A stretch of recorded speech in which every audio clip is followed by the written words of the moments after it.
com essa onda de calor, o agro segue tendo um destaque muito importante para a economia do país. Isso porque um levantamento do Departamento de Agricultura dos Estados Unidos revela que o Brasil foi líder de produtividade agropecuária mundial entre 2000 e 2019. Quem está aqui para comentar isso para a gente é a Débora Oliveira, que vai nos contar sobre o impacto disso no setor da economia brasileira. Pois é, impacta tão positivamente no PIB. Eu até estava mais cedo aqui falando sobre isso, né, Ju? Já lembrando do IBCBR, que já veio ali uma desaceleração, mas que a gente tem uma base de comparação muito alta, porque a gente tem tido safras recordes, por exemplo. A agropecuária como um todo tem se destacado muito no nosso país nos últimos meses, nos últimos anos, na verdade. Inclusive, só um dado interessante para que vocês estão acompanhando aí a gente, vocês ficarem por dentro.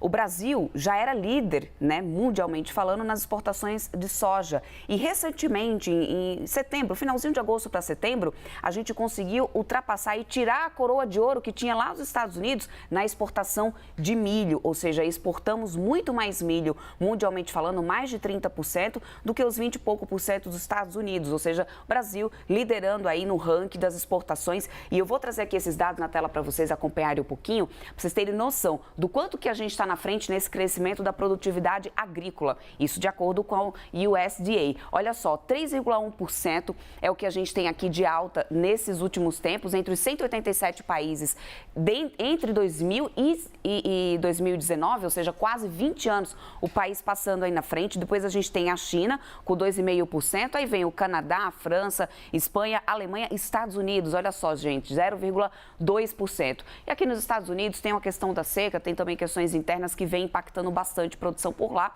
e o Brasil vai seguindo ali na frente com mais de 3%. Por que que isso é positivo? Inclusive tem um estudo que foi feito pela economista do BTG Pactual, trazendo que isso pode mostrar um impacto maior ainda no nosso superávit do que a gente já teve e do que a gente vai ter pela frente. A expectativa, eu até anotei aqui para poder a gente dar uma olhada, para 2023, do BTG Pactual é de um superávit de 95 bilhões de dólares, o que vai ser o mais elevado da história, 50% maior do que o que a gente já tinha em 2022, que era de 62 bilhões,4, ou seja, é muita coisa. E por que isso tem acontecido, Ju?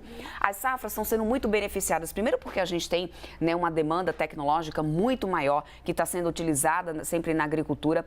O nosso clima aqui no país também é muito favorável, porque com esse calorão, com essa temperatura que a gente tem, com essas mudanças climáticas que a gente tem no Brasil, isso favorece para que a gente tenha mais de uma safra, por exemplo, no Brasil, o que é diferente de outros países que não conseguem ter esse benefício de ter mais de uma safra. É claro, calorão demais também é ruim, tudo demais é muito, né? Se a gente tem um calor muito intenso, a gente pode prejudicar safras com amadurecimento precoce, por exemplo, de algumas sementes. Mas, por outro lado, isso pode favorecer a colheita e a demanda maior de safras. Então, isso acaba sendo também positivo. Foi um estudo interessante aí feito pela economista, né, Yara Ferrell do BTG Pactual, trazendo que a gente pode ter um superávit ainda maior por causa dessa agropecuária que a gente está tendo aqui tão favorável no país. Notícia boa. Muito obrigada, Débora, pelas suas informações.